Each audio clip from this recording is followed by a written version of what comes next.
what's going on, everybody? It's Timothy here with Mana Rocks. This is kind of a part 2 to our initial look at Ikoria spoilers. We've got a lot to talk about, and we are going to focus specifically on the cards that are going to be in Ikoria booster packs. Not really looking at the commander cards for this video. If you want to check out the commanders, which we looked at in a separate video, you can do so somewhere else on the channel. I have no idea how that works. But we're going to look at a lot of these new crazy mechanics going on in Ikoria. I do want to preface this by saying I hope everybody's safe out there with the whole epidemic going on and everything like that. Magic content really gives us a way to kind of connect with one another and keep on top of things, even though we're kind of confined to our houses and stuff like that. I happen to get a bunch of spare time due to being out of work, and I figured this would be a cool way to kind of connect with people and see if, you know, I can use that spare time to kind of, I don't know, talk about Ikoria, something along those lines. But we're going to talk a lot about Ikoria mechanics. We have some really flashy new mechanics. If you already watched the Commander video, you probably already know about Mutate, but there's also Companion, and there's some other weird stuff in this set. But we're going to go card by card, and we're going to start from the bottom, work our way to the top. I've seen most of these cards. There are a couple new ones that popped onto Mythic Spoiler, but basically we're going to go all the way until we hit the most recent spoiler. And we're going to talk about all those cards framed in a limited perspective. I'm going to be looking at these cards from limited mostly, but if they apply to Commander, I can, you know, I'll bring up Commander as well. Won't talk about Constructed too much unless it's something super relevant, right? Because I'm not too much of a Constructed player myself. If you find out that this video has enlightened your day in any way, shape, or form, I would appreciate it if you subscribe below. Or just left a comment. You know, I might misread something, I might misunderstand how Mutate works or something like that. You can feel free to, you know, correct me in the comments below. Just keep it constructive, clean. And let's go ahead and jump into this thing. So, excuse me, you can let me know also feedback on the webcam and stuff like that. If it's too big, too small, if the cards aren't properly being displayed on the screen, then I don't even know why I clicked this one. This card is clearly fake. It even has like the Theros flavor text on it. That doesn't necessarily mean Riptide Turtle won't be back, but whoever put this on Mythic Spoiler or whoever revealed it on Twitch was clearly making a joke here. It was apparently revealed on Twitch TV, so Riptide Turtle might be back. Who cares? No one cares. But let's go ahead and talk about Mutate. So we talked about Mutate in the Commander video. Ooh, hello. Looks like all of the Mutate cards and Planeswalkers are going to have these alternate frames. I'm a really big fan of the alternate frames. I know people are kind of getting a little bit worn out with all these cards that you can't really get in boosters, but you can get these in booster packs. You know, Eldraine had the storybook cards, Theros had the demigods and the constellation cards and stuff like that. I just think it's really sweet to have alternate arts, you know. Who am I to judge? Anyway, let's go ahead and kick things off with just the first card that we came to. This is Hunt Master Liger. It is 3 and a white for a 3/4 uncommon cat, and it has Mutate. So it's worth going over Mutate the first time here as well, even though we did so in the Commander video as well, just because it is such a complicated and confusing mechanic, especially if you're a new player. I don't know how this is gonna work with newer players, or even how it's gonna work on like a digital platform or something. But Mutate works like this. So it's an alternate casting cost. In the case of Hunt Master Liger, it's 2 and a white, so you've got a 3 mana mutate cost, and when you mutate it, you target a non-human you control. So you can't target humans. Humans, again, are going to get the bad end of the stick when it comes to Ikoria, the land of giant monsters. So I pay 3 mana, I target one of my non-humans, and then if that resolves, I get to choose whether to put the Liger on top of that card or underneath that card, which is really weird. If I put it on top of that card, then the creature I control is a Hunt Master Liger, and it gains the abilities of whatever is underneath it. So if I had a 2/2 lifelinker on board, and I morph, or rather I mutate on top of it, and I put the Liger on top, I'm going to have a 3/4 Liger with its own abilities, and it'll also gain lifelink because the creature underneath had lifelink. If there was another creature underneath that had trample, then the Liger would gain lifelink and trample. It gains all of the abilities of the cards underneath it while being the face card on top. The other option I have is to put the Liger underneath that 2/2 lifelinker, in which case I will have a 2/2 lifelinker, and it will gain the Liger's ability, which says whenever a creature mutates, whenever this creature mutates, other creatures you control get +X/+X until end of turn, where X is the number of times this creature has mutated. and these mutate triggers will trigger whenever something goes underneath it. So if the Liger is on top and I mutate something underneath it, the Liger is going to trigger and give all my other creatures +1/+1. If I do it again, the Liger will trigger, give everything +2/+2. If I put the Liger underneath something else, then that creature will gain the Liger's ability and it'll trigger as well. So these mutate triggers are going to happen basically regardless of whether you put the creature on top or bottom. That's not true. You have to put the creature on the bottom, I believe. But just think about this from a limited perspective. That gives you a lot of choices, right? You get to determine whether you want to cast this as a 4-mana 3/4. You get to determine whether you want to cast it as a 3-mana 3/4 that gains some other creature's abilities. It basically eats that creature, though, right? Which means now if your opponent kills your Huntmaster Liger after it's mutated, they got a 2-for-1 off of you, so it's a little bit of a risky ability. I also have the option to make a smaller creature by putting the Liger underneath it and using the smaller creature's power and toughness, but gaining that ability.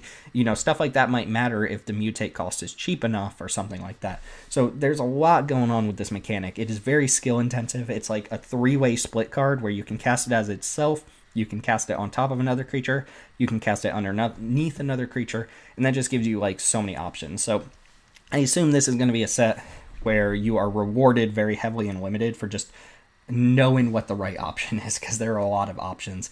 And it's really interesting. I just don't know how to parse it yet, how it's going to play out. It seems like it can get a little bit confusing.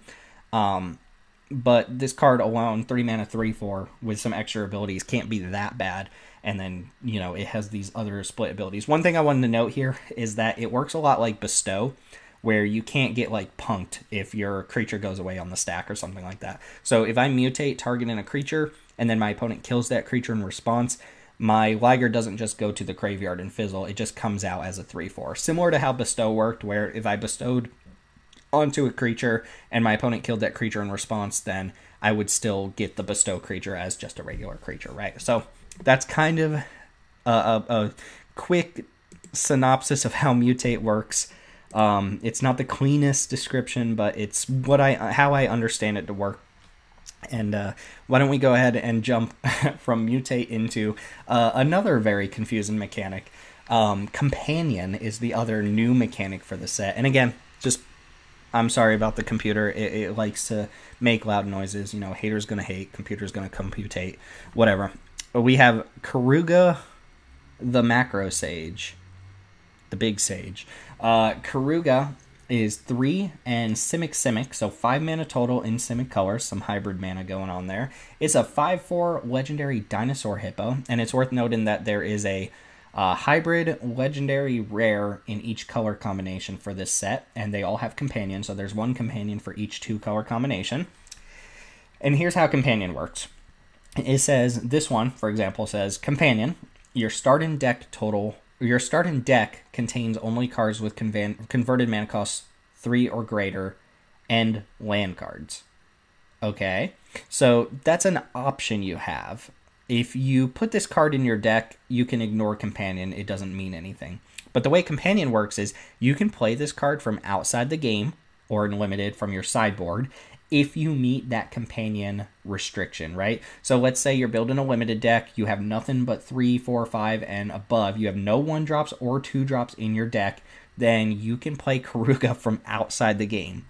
That's pretty huge, right? So some of these deck building restrictions are a little unrealistic for limited. We'll see another one in a little bit, the 6-mana Kraken. But this one is reasonable, right? You could potentially build a a limited deck that has no 1-drops or 2-drops. That's just the thing you can do. And if you do, you can put Karuga in your sideboard, and whenever you have 5 mana, you just pay 5 mana, you pull out your sideboard, and you cast Karuga, which to me is just absolutely insane that you can do that. It's like you get to tutor for it whenever you want. It's just always in your hand. Your opponent can't make you discard it. They can't interact with it. It's not even in the game until you decide to cast it.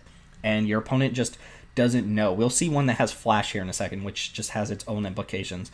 But if you can meet that deck building restriction on companion, you don't even have to put this card in your deck. You just have access to it whenever you want. Now, this is going to lead to a lot of problematic rules things where You know, do I know for a fact my opponent's deck only has cards with converted mana cost 3? Does that mean I have to present my deck when the tournament's over so my opponent can fact check me? I have no idea. What if I accidentally put a 2-drop in my deck and I didn't notice it? Whatever. So all of that is just a restriction on being able to cast Karuga from your sideboard. In Commander, you are allowed to have one companion that doesn't count towards your 100-card deck, as long as the color restriction is right and the companion requirement is met. You can just have a companion. That's just a rule they made. So we'll see one in a second that just everyone's going to have. But Karuga also does something. It's not just a 5/4. It says when it enters the battlefield, draw a card for each other permanent you control with converted mana cost 3 or greater. So it comes in, it doesn't count itself, but it'll draw a card for each other each other permanent you control if you met that deck building requirement. If you can cast this from your sideboard, that's just a free card. You're just up a card because you didn't have to waste a card from your hand to cast Karuga. It's just a free card that's sitting there on the sidelines. It's like someone walked up to you and said, hey, here's this. You can play this now. It's kind of absurd, in my opinion.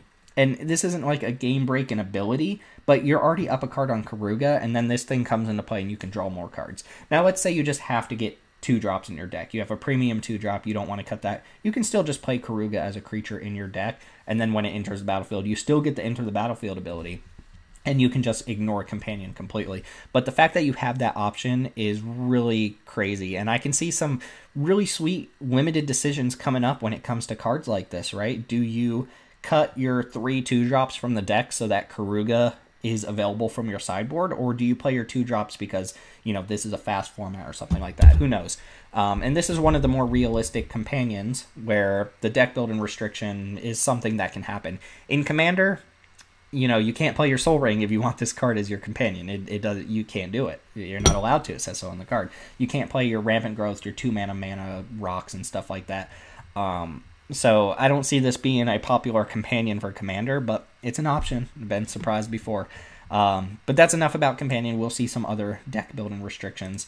Gloom Pangolin. So this card's actually kind of neat because it's a Pangolin, and as far as I know, pangolins used to be a creature type, and then I believe they eroded them into beasts, right? So there was like Prowling Pangolin or whatever, and they're like, you know what, there aren't enough pangolins, we're going to make them all beasts. And then I think they just brought Pangolin back officially as its own creature type. The card is whatever.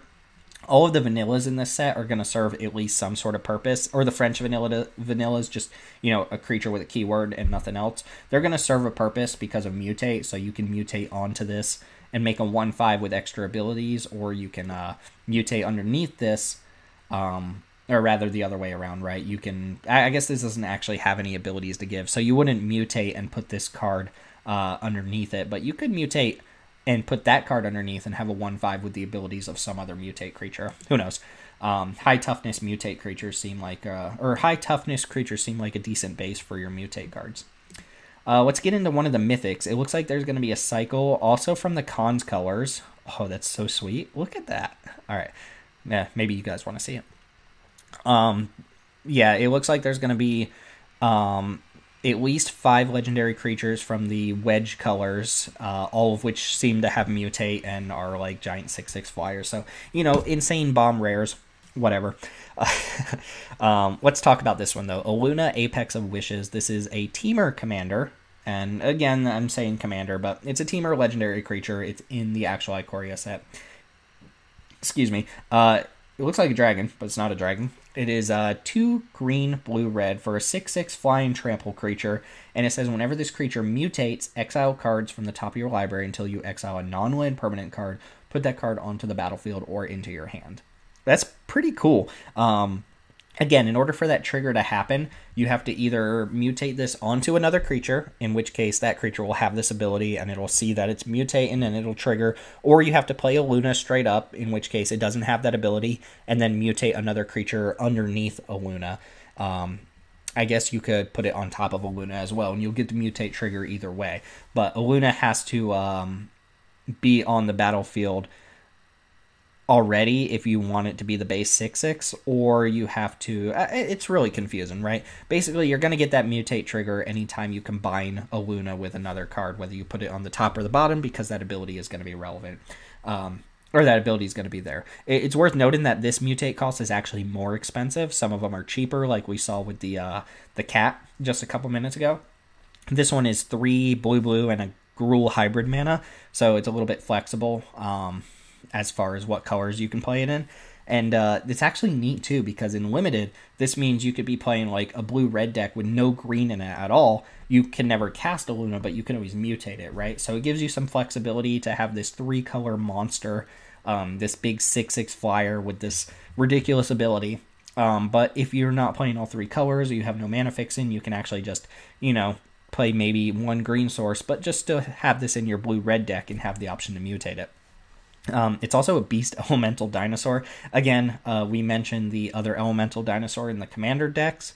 It's kind of cool that this is an elemental, right? Because there is still that elemental deck out there with Omnath and such, and Omnath is now a popular elemental commander as far as actual EDH games go. So Luna is kind of a nice little option to have there as well. Could also be your commander, but we don't really want that. It's also a dinosaur for whatever reason. Also a beast for whatever reason. It's also really cool that it gives you the option with the triggered ability to put the card in your hand instead of putting it on the battlefield. So if you're playing a deck with, like, you know, X spells or whatever, Hydras and things like that, it's kind of annoying when you cast a Genesis Wave or an effect like that, and you flip a Hydra, and the Hydra just dies because it's a 0/0. Luna says you can put that card in your hand instead of putting it on the battlefield, which is kind of cool. It is a non-land permanent, so you're not getting a spell like a Comet Storm or anything like that. But every time you mutate it, you just get a free permanent, non-land permanent. You can put it on the battlefield if you want. That's kind of crazy, right? And you get to do that when you mutate this card too. Very powerful. These are going to be limited all-stars just because they're enormous flyers for pretty cheap. 5 mana 6/6 flyer with like quintuple upside, to me, is just absolutely a ridiculous card. So we'll see that again with, I've seen one of the other ones. I have not seen the Mardu one yet, but I know we'll talk about that in this video. Let's talk about some planeswalkers. So we've got, check that out. Check it out. All right, we've got Luca, Coppercoat Outcast. This is 3 red, so a 5 mana, 5 loyalty red planeswalker, obviously a mythic rare. This is a in-set planeswalker, not a planeswalker deck or anything like that. The +1 says, exile the top 3 cards of your library. Creature cards exiled this way gain you may cast from exile as long as you control Luca planeswalker. So as long as Luca's on board, anytime you +1, you can cast the creatures that are exiled with this +1 ability. Once there is no Luca on board, that means you no longer have access to those creatures, but they keep that ability. So as long as they stay exiled, if you play another Luca, then those creatures can now be cast again. And it's exiled face up. It's not like Vivian or something where it exiles the cards face down and you get to kind of like peek at them. This does exile face up, right? So you'll know which creatures have gained those abilities and blah, blah, blah. The -2 is an interesting little polymorph ability. It says, exile target creature you control, then reveal cards from the top of your library until you reveal a creature with higher converted mana cost. Put that onto the battlefield, rest on the bottom randomly. So it's kind of like Prime Speaker Vanifar, but you don't necessarily have control over what you're going to get, and you're not necessarily ranking up by 1 mana cost. You might be ranking up into like an Emrakul or something like that, right? So you -2 on your, let's say, 4-drop creature.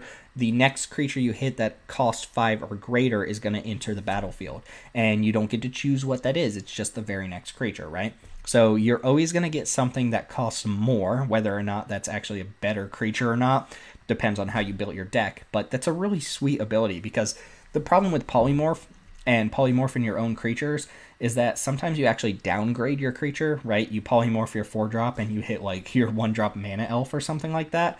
Luca makes sure that you're going up the chain and never going down the chain. So it actually seems pretty sweet if you can get some mana dorks on board and then ramp into Luca.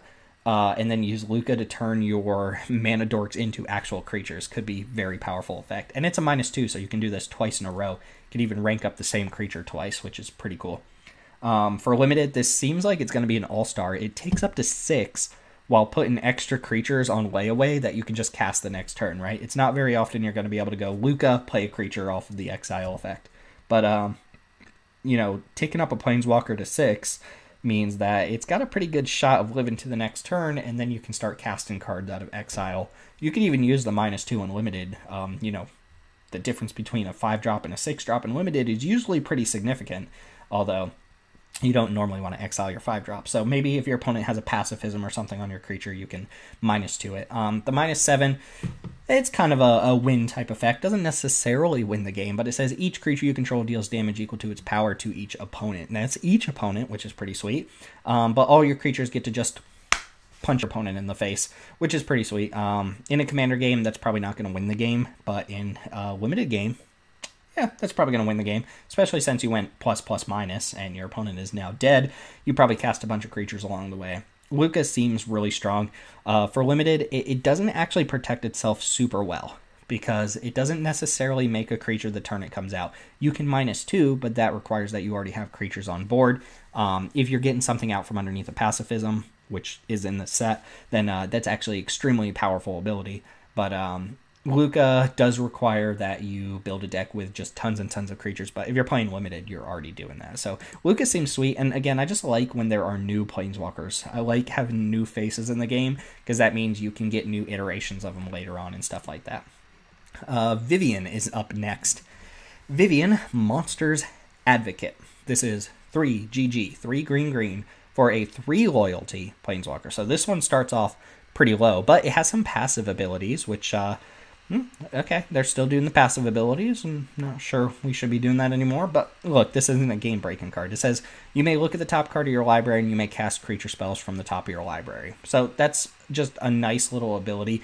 If you've ever played with Vizier of the Menagerie, I think it's called, the 4-mana one that does kind of the same thing. That's just a nice ability to have in a creature deck. It's a form of card advantage that lets you just kind of keep filtering creatures off the top, and you kind of get to keep going. Sometimes you hit this little chain where you go creature, creature, creature off the top, and you didn't have to use any cards in your hand, so it is card advantage, right? She also has a +1 that says, create a 3/3 green beast creature token, put your choice of a vigilance counter, reach counter, or trample counter on it. I don't think we've talked about the counters yet in this video, have we? I don't think so. So we mentioned it in the commander video, but they're going to track these abilities with these counters now, and it's just a way to show that that creature permanently has that ability, right?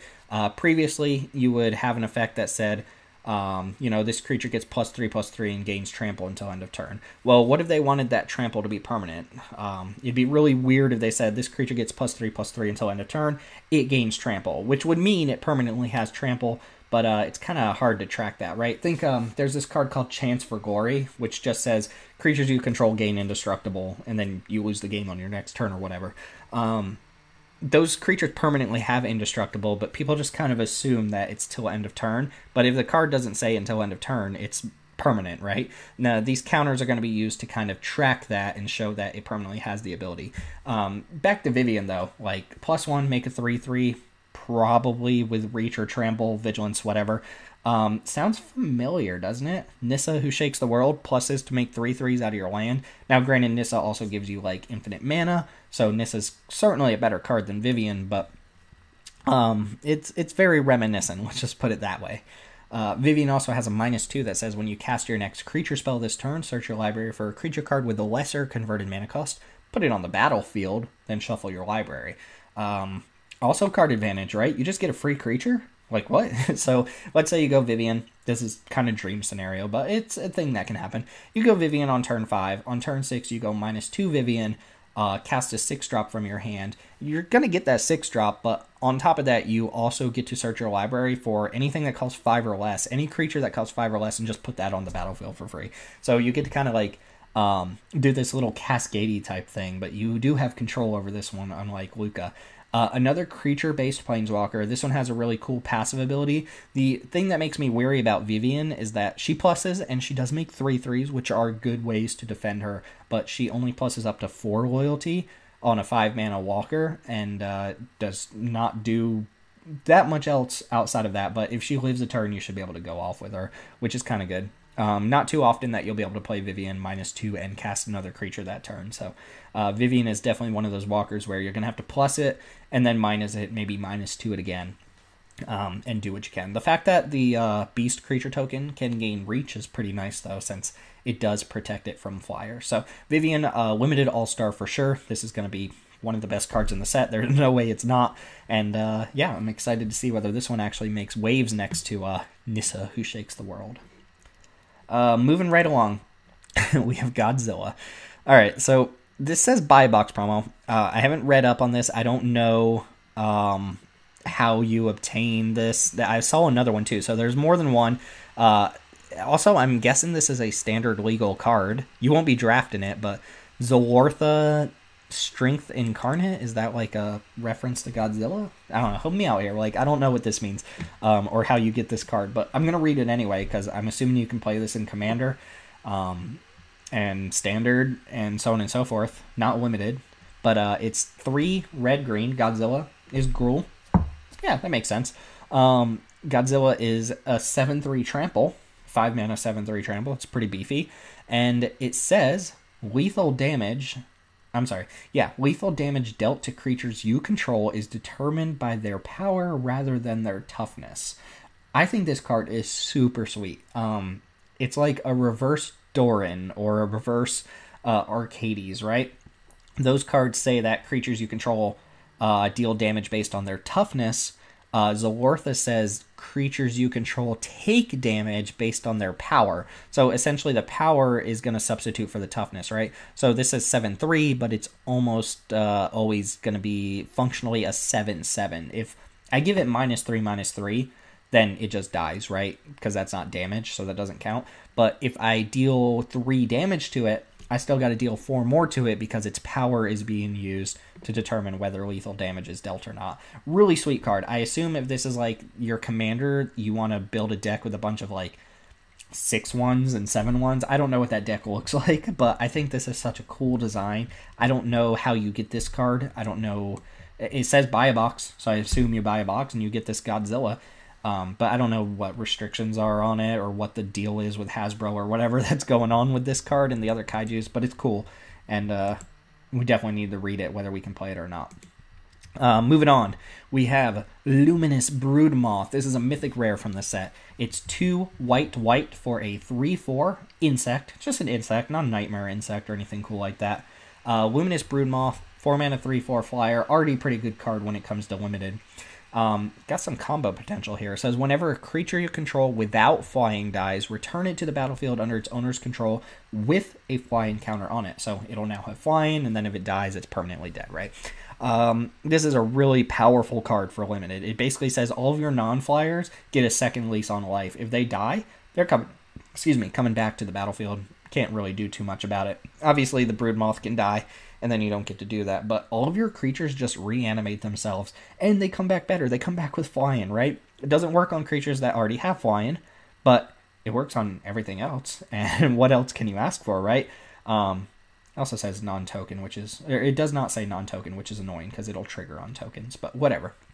I can see in Commander some potential here for abusability. If you can remove those flying counters, then you can kind of go off, right? If you can sack the same creature over and over again and somehow make it come in without counters, like Solemnity, right? Solemnity is a card.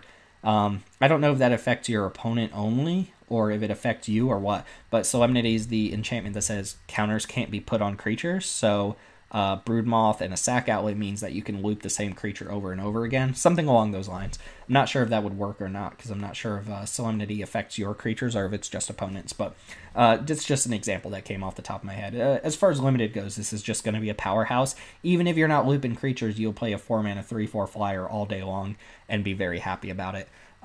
Could benefit from being like a nightmare insect or a nightmare moth or something like that, but this is a really sweet card, and the art is kind of fantastic too.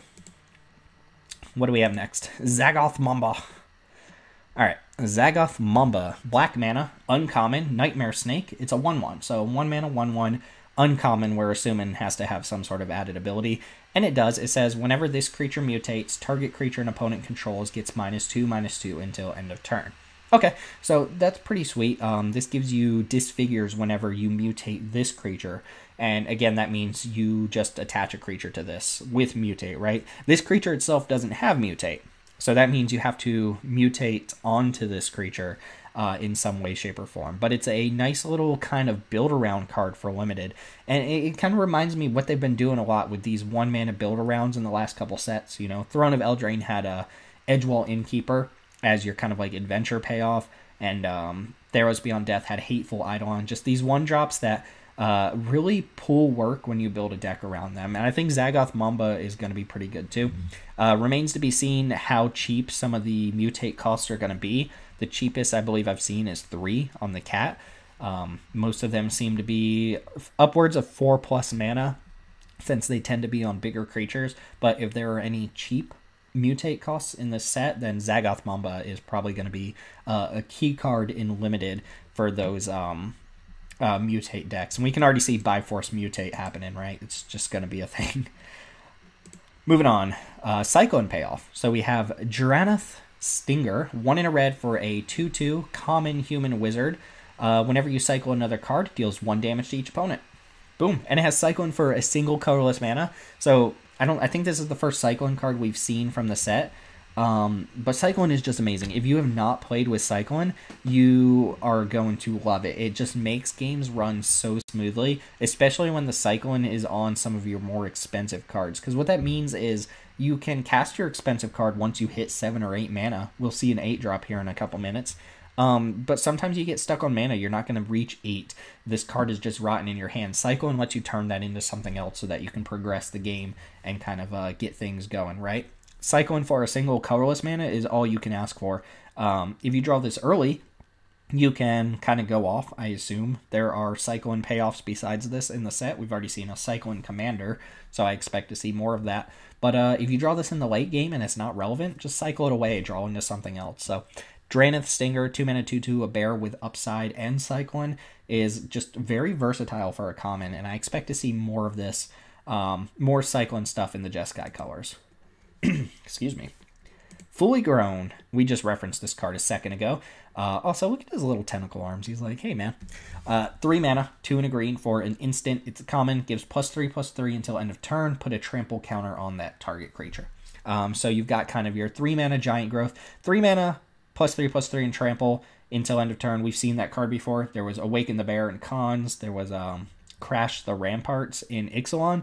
That's a serviceable combat trick. It's a little expensive, but this does permanently give trample, so this is even better than those. And if you're a deck that wants to be attacking, then, you know, you'll play a card like this. And then given your creature trample permanently is not nothing, it's usually not the selling point. You want the 3 mana +3/+3, but the trample helps push in a little extra damage and make sure if that creature sticks around, it's going to continue pushing in extra damage. So just a solid combat trick. Nothing really to get super excited about, but something worth noting for Limited.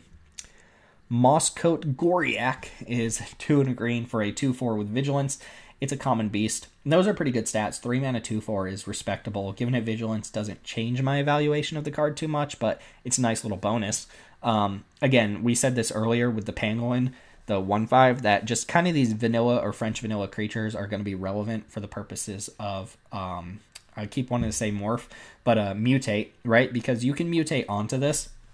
If you want a 2/4 Vigilant with some extra abilities, you can mutate onto this.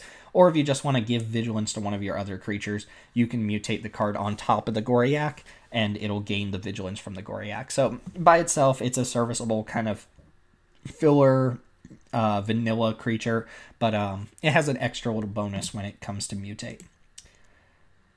Similar, yeah, Bristle and Boar. Bristle and Boar is back with some new art. Pumbaa got swole over time, I guess. I don't know. This was, I want to say, it was definitely an M19. It might have also been an M20. I can't remember, but M19 for sure, and it was a fine card. It was 3 and a green for a 4/3. It's a common boar, and it can't be blocked by more than one creature. So kind of like Reverse Menace, whatever you want to call that. Not sure if they're going to keyword that anytime soon or not. But Bristle and Boar is fine. If you're looking to beat down, yeah, it does the trick, right? And this is a cool creature that you can also mutate onto, because if you want to give that ability to another creature, that can be a relevant ability on a really big creature, right? If your opponent's looking to swarm block something and you suddenly mutate on top of a Bristle and Boar, that creature can't be blocked by more than one creature anymore. It's also kind of nice to, I don't know, mutate the other way around. If you put something underneath this and grant it some extra ability, maybe I don't know, indestructible or something. I don't think we'll see that, but if we do, this is a pretty sweet ability to have on top of a creature, whether you mutate on top or below. Either way, you're going to end up with the same combined abilities. It's just going to be either a 4/3 or something different depending on how you mutate. So Bristling Boar by itself, serviceable card for a beatdown deck. Nothing super exciting, but it was fine in the format it was originally printed in. Pacifism, back. Pacifism's never been bad. There are some formats where pacifism is really good, and there are formats where pacifism's a little bit worse because there are blink abilities and sacrifice effects and stuff like that, but I've never played a format where pacifism is bad, and I don't expect it to be bad here. In fact, I expect it to be kind of amazing here because people are going to be mutating, putting, all their eggs in one basket, and then you go, boom, pacifism on top of that thing. And if you pacifism one creature, all of the stuff that's mutated onto it is still part of that one creature. So you're locking down the entire mutated stack when you pacifism it. So effects like this might just be kind of ridiculous in this format. And this is basically going to be our Doomblade for the format when white. For white. Maybe that's an over-exaggeration, but maybe not. Cloud Piercer is 4 and a red for a common 5/4 reach. 5 and a red for a 5/4 reach. I'm sorry, 4 and a red for a 5/4 reach. 5 mana 5/4 reach is a respectable card.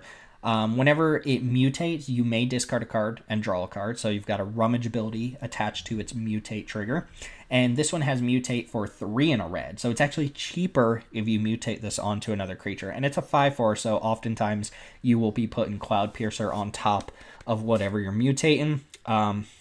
Very rarely do I think you'll be putting Cloud Piercer underneath, because then you're going to have the stat line of whatever's on top, and that would have to be better than a 5/4 in order for you to want to do that, right? The fact that you can cast this as a 4 mana 5/4 that gains potentially some other abilities is nice, but again, be careful doing that too much, because we just saw with cards like Pacifism, if there's really cheap removal in this set, that is going to punish people super hard for mutating too much on top of the same creature.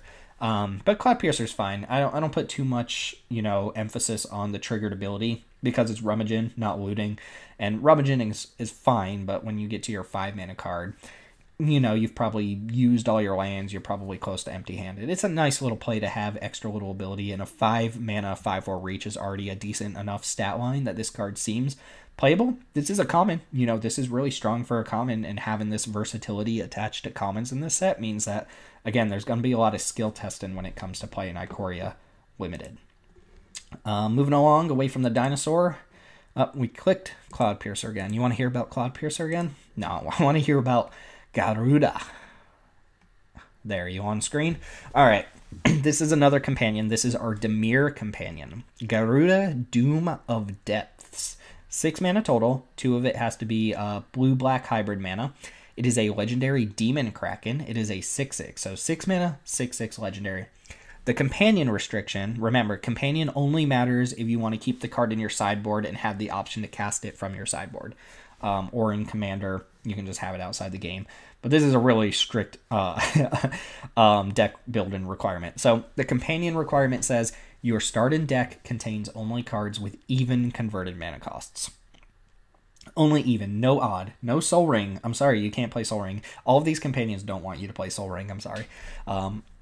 Which is good. You shouldn't be playing Soul Ring. You're a bad person. Anyway, Garuda. When it enters the battlefield, each player puts the top 4 cards of their library into their graveyard. Put a creature card with an even converted mana cost from among those cards onto the battlefield under your control. So you're very likely to get something from yourself because you have creatures with converted mana costs. But you also get to mill everybody else for 4 cards and potentially get one of their creatures instead if it's better than yours. It has to be an even costed creature. You don't just get whatever you want. Garuda is kind of insane if you can cast it from your sideboard in Limited. And this is not a super realistic deck building requirement or deck building restriction to fulfill when it comes to a game of Limited. Because imagine what that looks like. If you have all even costed cards in your deck, your curve would be all 2 drops, 4 drops, and 6 drops. No 3s, no 5s. And 3s tend to be a pretty important spot on the curve when it comes to a game of Limited. So I'm not sure if you're going to swing that in Limited or not. If you do, this card is just absolutely nuts, because again, it just sits in your sideboard and you're like, you know what, I think I'm going to cheat today and play this card from my sideboard, and There you go. You get to just cast a Garuda. If not, if you can't meet that companion requirement in limited, it doesn't matter. You still get to just play this card, and it's hybrid mana. You can play it in like a blue-red deck. It doesn't even have to be blue-black. This looks like an extremely powerful creature to me. Just a 6-mana 6/6 that gives you another creature. Most likely gives you another creature. You know, it has to be an even costed card, so it's possible you brick on this. But you get 8 shots at a creature between your deck and your opponent's deck. And in Commander, you get even more shots. I would be very much intrigued to see how far people go with the companion requirement in Commander. I don't think people will, because again, you can't play your Soul Ring. You can't play a lot of your dedicated early mana rocks and stuff like that. But you can still play your 2-drops, which is pretty important. Not as restrictive as the Simic one, which required you to play all 3 drops and above, but a little bit different nonetheless, and still very intriguing. In Limited, complete all-star card. In Commander, not sure yet, but still probably pretty powerful in the 99. Lutri. All right, this is the one that I said earlier. Everyone's just going to have a copy of this card.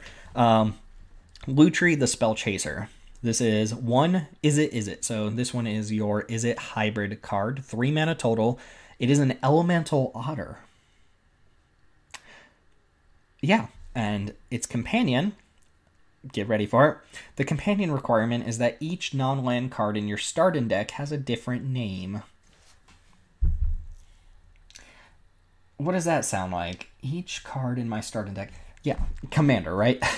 So if you're playing a Singleton, which if you're playing Commander, you are playing a Singleton. Sorry, persistent petitioners, you don't get to play this card.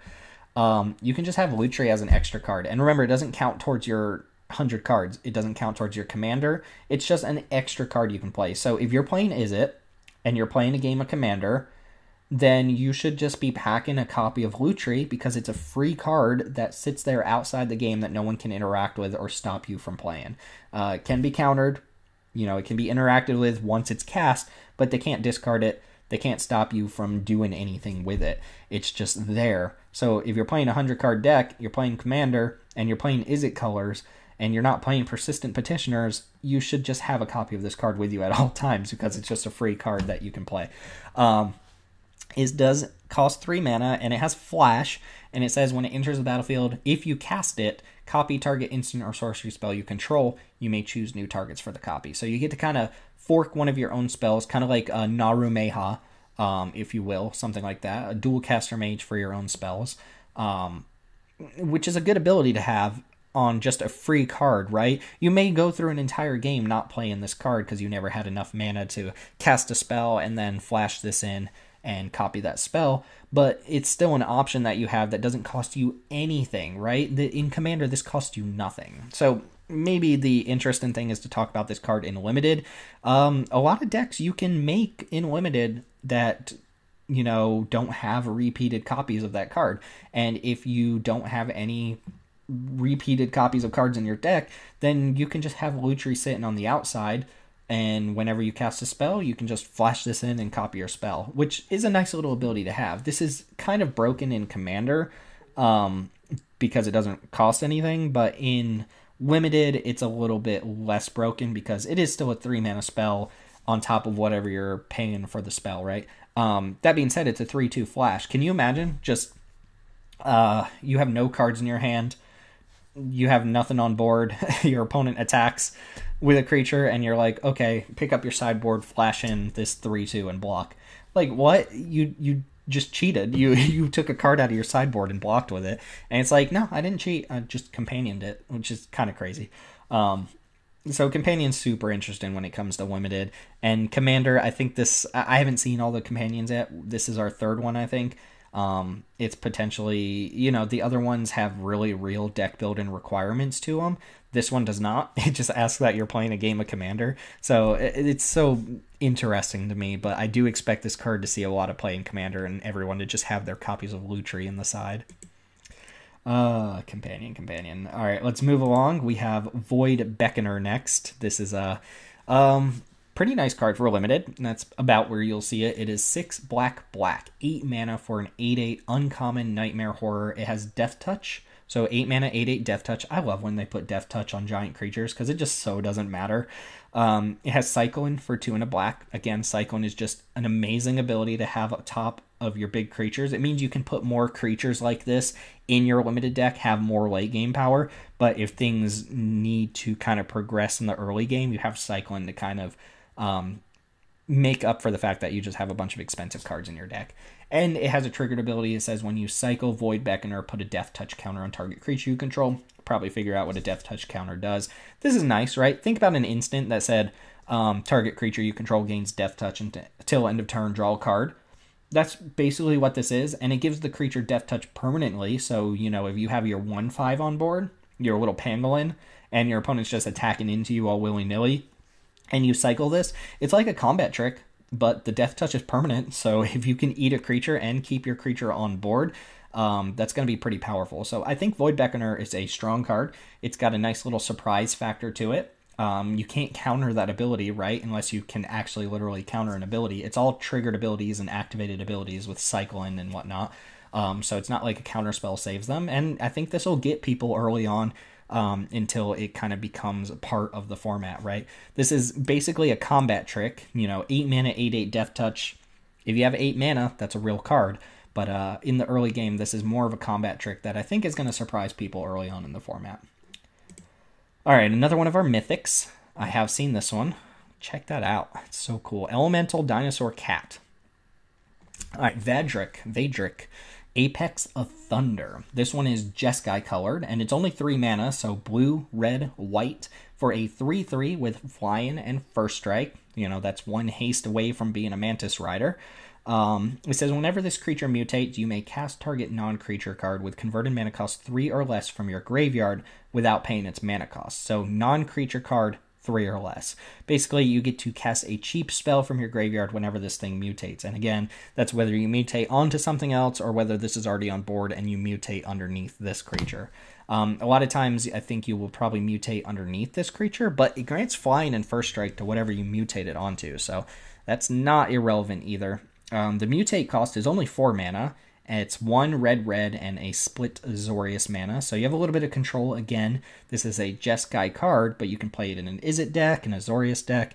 A lot of times, I think in Limited, you'll be playing a 2-color deck, and you'll try to find a couple ways to get that 3rd color in there. But the mutate means that you can kind of make up for the fact that you have to have a 3rd color to cast this card by just mutating it instead. And this is pretty strong. You know, it does require that you have a couple non-creature spells worth casting that are pretty cheap, but, you know, cheap cantrips, things like that. This should do the trick. I don't think this one's quite as powerful as the Teamer one, but it is a little bit more aggressive and cheaply costed. And while the Teamer one gives you actual permanence for free, this one lets you cast some spells for free, and that's nothing to scoff at either. So, nice little card. Again, this can be a commander, Elemental Dinosaur Cat. Maybe there's something there. All right, sorry about that. I had to skip ahead for a second there, but we are back. Next card on our list to talk about is Polywog Symbiote. This is 1 and a blue for a 1/3 uncommon frog. And it says each creature you cast costs 1 less to cast if it has mutate. And whenever you cast a creature spell, if it has mutate, draw a card, then discard a card. So notably, this doesn't say you have to be mutate in the creature. You don't have to actually cast it for its mutate cost. You just have to make sure the creature has mutate on it. You can just be casting it as a normal creature. And if it has mutate, it costs 1 less, and you get to loot when you do so. This is pretty nice. This is kind of like your Ethereum Sculptor type payoff card where it makes your spells cheaper if you build around it, and it pays you off a little bit. It's not straight up card advantage. You know, this doesn't draw you a card whenever you mutate a creature or something like that, but, you know, it gets the loot, and that's not too bad. It is a forced draw as well, so you do not get the option to say, no, I don't want to loot. You're going to do it. But looting is almost always correct, so you should be pretty happy with that. I don't know if there's going to be a mutate deck or not. We see this one. We saw the the Mamba, the something Mamba, started with a Z. That's already 2 uncommon payoffs. I hope this isn't like the blue-red deck in Theros where all of the payoffs are uncommons, because those decks don't typically come together too often in Limited. There need to be common payoffs, and we will see whether or not there are a lot of common payoffs, because mutate is a complicated mechanic, so I'm not sure how much they're going to put at common as far as payoff cards go. But this is one of the payoffs nonetheless, and if a Mutate deck does come together, I'm sure the Polywog will be an important part of that. What do we got next? Alright, so this is where we're actually getting into the cards I have not seen yet. There's 1, 2, 3, 4, 5 more cards that I have not seen. Oh, where's the Colossal Dreadmaw? I saw him earlier. He's not here anymore. Maybe it was fake. I don't know. Anyway, we've got Umori, the Collector. So I've not seen this card yet. I'm reading it for the first time. This is our Golgari Companion. It is 2 Golgari, so 4 mana total for a 4/5. 4 mana 4/5, pretty strong. It's a legendary ooze. Its companion says each non-land card in your starting deck shares a card type. Shares a card type. So your entire deck would have to be creature. Shares a card. Each non-land card. That's pretty restrictive, right? So you can kind of get around that with artifacts a little bit. But if you choose creature, which I imagine you have to choose if you're playing commander. I'm thinking commander right now, right? If you choose creature, then you can still play like artifact creatures and enchantment creatures, but you can't play any instants or sorceries. Each non-land card. Yeah, that's actually super restrictive when it comes to commander. For limited, this means basically if your entire deck is creatures, right? You have no instants or sorceries. There are no enchantment creatures in this set, I imagine, so no enchantments. You could still play artifact creatures, but every single card in your deck would have to be a creature, basically, in limited. That's just how limited formats work. You're not going to have a deck full of instants and sorceries, especially not in, like, black-green. Anyway, what do you get? It says, as it enters the battlefield, choose a card type. Spells you cast of the chosen type cost 1 less to cast. All right, so this is a companion where I do not see it being worth building your deck around it. Now, let's say you draft a limited deck that is all creatures, or you have like 2 spells. Maybe it would be better to get rid of those 2 spells, put in 2 more creatures, and just have Umori as your companion in your sideboard. Because again, it'd just be a free card to have, right? It's just like it's almost like you draw an open hand of 8 cards, is what it feels like if you're able to pull off this companion stuff. Plus, all of your creatures are cheaper when this enters the battlefield. The thing is, this is a 4-drop, so it doesn't let you like dump your hand super early on. You still have to get to 4 mana and then play this, and then your stuff starts costing cheaper, and that's all it does. Like, this doesn't seem worth it as far as the companion thing goes. That being said, it's still a 4 mana 4/5 that makes, your creatures cheaper, presumably. If you just put this in your deck, you can name instant or sorcery. You don't care about the companion cost at that point if this card is just in your deck, so you can make your instants and sorceries cost less. It's a strong card. It's a 4 mana 4/5 with a small amount of upside, but I just don't see the companion working out here. There's no way for commander, right? I guess, could you build a black-green deck? Well, you can't, right? It has to be creature because of your commander, right? Each non-land card in your starting deck. Does your commander count as a card in your starting deck? It should, right? I believe it does. And if your commander is a creature, that means if you want Umori to be your companion, your entire deck has to be creatures, which just doesn't seem realistic. Maybe there's something there, but this is not an ability that I think is worth building an entire deck around. Not like the Kraken or the Draw's Power of the Simic card. So yeah, it's a good limited card for stat line, but not anything super exciting here. What do we have here? A common. Oh no, this is an uncommon. Titanoth Rex. Sure, it's a 11/11, Make-A-Wish. 7 green for an 11/11 uncommon dinosaur beast with trample. 9 mana, trample on an 11/11 seems appropriate. Cycles for 2, 1 in a green. Pretty sweet. When you cycle Titanoth Rex, put a trample counter on target creature you control. Okay, looks like we're going to get a cycle here. A cycle and cycle. Alright, we're going to get a cycle here of super expensive, high-statted, expensive creatures that give their keyword to something when you cycle them, which is pretty sweet, right? 9 mana, 11/11 trample. If you can ramp into that, or if you can play that, if this is the type of format where you can cast 8 or 9 drops, that's a real card. 11/11 trample. Huge difference between just a vanilla 11/11, right? That's just gigantic. Probably wins the game in a swing or two. That being said, a lot of times you're not getting a 9 mana, so you can cycle this away, give another creature trample. Sure, this seems pretty sweet. I'm curious how much ramp there is in this format. We haven't seen any yet, but this cycle seems like it's going to be pretty good. I imagine they're all uncommons. There might be some commons, stuff like that, but I'm expecting the blue one gives flying. The white one might give lifelink. Since it's uncommon, you want a good ability. And then the red one, haste doesn't seem right on a giant creature, although a gigantic haste creature, I don't know. The red one would have to be like a single red mana to cycle to give haste, and then be like a giant haste creature. I have no idea, but seems like a pretty sweet cycle. Spandex? Oh no, Snapdex. Spandex, Apex of the Hunt. All right, so I have not seen this card yet either. It is our Mardu legendary mutate creature in that cycle. It is Snapdax, Apex of the Hunt. 4 mana in Mardu colors for a 3/5 dinosaur cat nightmare. Double strike. 4 mana 3/5 double strike. That is bonkers. Okay, 4 mana 3/5 double strike. Whenever this creature mutates, it deals 4 damage to target creature or planeswalker an opponent controls, and you gain 4 life?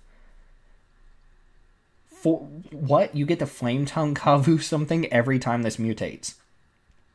So if you play this for its mutate cost, which is 5 mana, 2 white, Rakdos hybrid mana, you get to Flame Tongue Kavu, you get to either grant double strike to a creature you already control, or make a 3/5. I guess that's actually really interesting. I didn't think about that. So this is a reason why you might switch up what you're mutating. If you play this creature on the top, it should have Summon Sickness. Unless one of the creatures underneath it has haste, of course. But if you play this on top, it'll still have Summon Sickness. But if you play this on the bottom, the creature that's already there should be able to attack. So that's actually an interesting little choice you have to make when you're choosing whether to put the creature on top or not, because most of the time you're going to put the creature with the best stats on top, right? If the 3/5 is better than whatever you have on board, this is just going to be a top creature. But if you have like a 5/5 on board already, you'll just put this underneath.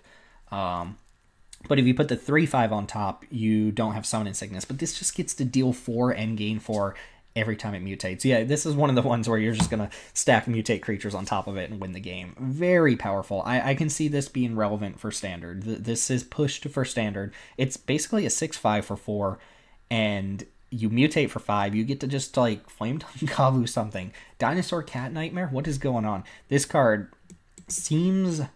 I don't know. I don't even want to say it's the best of the bunch because the other ones are really good too. The Jeskai one just seems okay. Like, for limited, it's amazing, obviously, but it just seems like a strong card. The other two, the Teamer one and this one, seem like bonkers good to me. This one, I don't know. The Teamer one gives you free permanents, but this card just kills your opponent's stuff.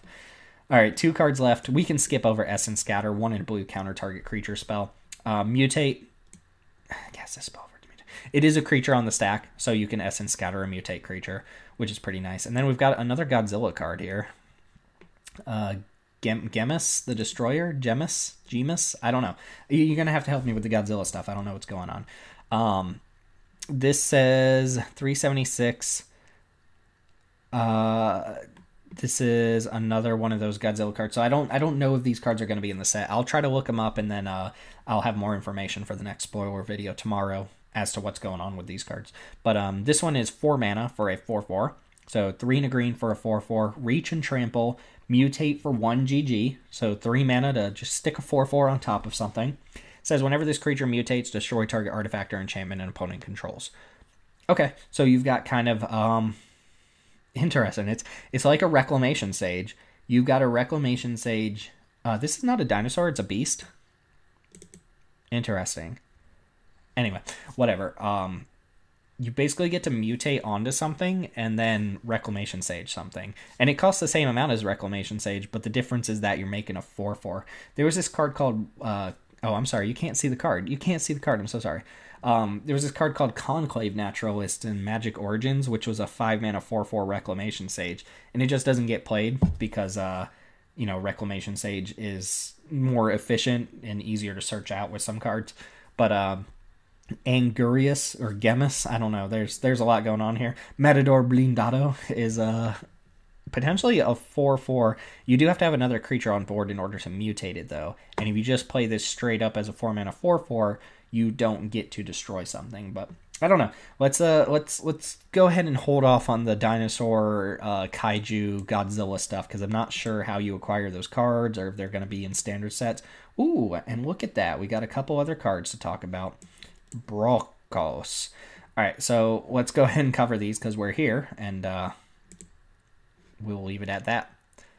Like I said, I want to go up to the most recent spoiler because I think they're doing all of the spoilers in 1 week.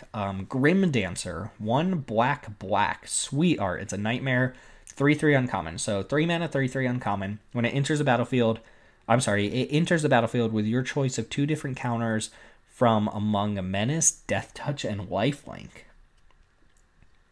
That is really powerful. So think about, what was that rare from Theros Beyond Death? The Hound, Atrios, something like that. That was like 3/3 Menace, Lifelink, and Vigilance. You know, this gets 2 of those abilities, but this is uncommon, so you're going to see it more often. You trade essentially Vigilance for Lifelink, and you only get 2 of the 3 abilities, but I think more often than not, you'll probably go, what, Menace, Death Touch? Like, any combination here is good. Menace, Lifelink, this makes it a good attacker, decent blocker. Death Touch, Lifelink means you're going to gain life, trade off for anything. Menace, Death Touch is an aggressive option. That means your opponent's going to lose 2 creatures if they want to kill this. Seems very powerful. It's kind of interesting. I don't really know. It's going to be contextual, right? But most of the time, if this was just a 3 mana 3/3 Death Touch, that'd be a good card. You would play that all day, every day. And the fact that you get to tack on either a defensive ability with the Lifelink or a more aggressive ability with Menace means that it's going to be better. I think 9 times out of 10 you'll probably give this Death Touch, and then whether you need Lifelink or Menace depends on the situation. So Grim Dancer seems like a strong addition for Limited. Very powerful card. All right, what is going on here? Dorat. It's Dorat, the perfect pet. Blue-red. This is another one of those cards that has that little under thing, so not actually in the set, perhaps? I don't know. This one's uncommon. It's a fairy dragon. It's a 1/1. So 2 mana, 1/1, flying haste. Whenever you cast a non-creature spell, put a +1/+1 counter on Sprite Dragon. Okay, sure. It's like permanent prowess. Like Storm Chaser Mage. There you go. Storm Chaser Mage was the 2 mana, same color, 1/3 flying prowess. This is permanent prowess, right? You just get counters. So, I don't know. It's not legendary, right? Yeah, it's not legendary, which is interesting. Must not be the perfect pet. And not much else to say about it. It's a spell payoff. I don't know if it's in the set or not, so I don't know how much to talk about it or how much to, expand on it, but it seems fine. Like, we Dragonauts, but better. All right, anyway, let's talk about cards that I know about that are going to be in the set. Brokos, Apex of Forever. It's a weird name. Apex of Thunder, and then Apex of Forever. This one has Backbone, right? Are we going to see Backbone? No, not yet. All right, so this one is 2 black, green, blue. So Sultai, 5 mana, 6/6 trample. 5 mana, 6/6 trample, pretty good. You may cast Brokos Apex of Forever from your graveyard using its mutate ability. So you can't just run it out there as a 6 mana or a 5 mana 6/6 from the graveyard, but you can mutate onto another creature, which means you can have a 5 mana 6/6 because the mutate cost is also apparently 5 mana. You just have to have another creature on board. And again, this is kind of consume the creature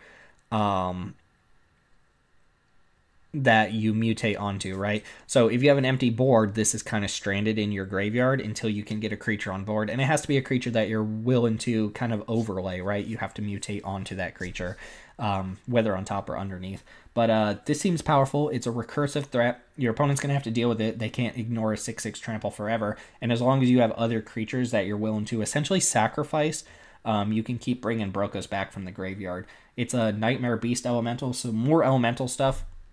I guess if you want a Sultai Elemental Commander, we already have Yerick, which is probably better than Brokos, but this is a recursive threat. And for Limited, another All-Star Mythic.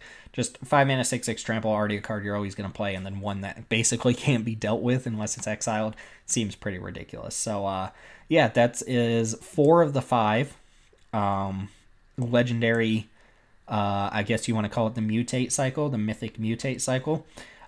We've seen a lot of pretty crazy stuff already from this set. I'm kind of intrigued. I'm interested to see what the other companions are and what the deck building restrictions and payoffs are. But that's going to go ahead and do it for this video. We've been going long enough. We'll try to do one of these per day up until the full set. And then I'm going to try my best to get the limited primer up because the set does drop in 2 weeks. I want to go ahead and do something similar to what I did last time, where I will go over archetypes, but not go over every single card, since we're talking about every single card. Also note that I saw Colossal Dreadmaw here earlier, and I don't see it anymore, so I don't know if that was a joke or not, but Colossal Dreadmaw might be in this set. Alright, that's going to go ahead and do it. Thanks for watching. I hope this has been interesting or fun. I don't know. You can leave comments below. Let me know what you think of the format of this. If you don't want the camera there, let me know. I guess the camera's up here somewhere. I don't know. Just let me know how you feel about this format if you want to see more spoiler videos like this. I'm really only doing it because I have spare time right now due to the conditions in the world. But I do like doing this sort of thing as a way to kind of get myself familiar with the cards in the set. So thanks for watching.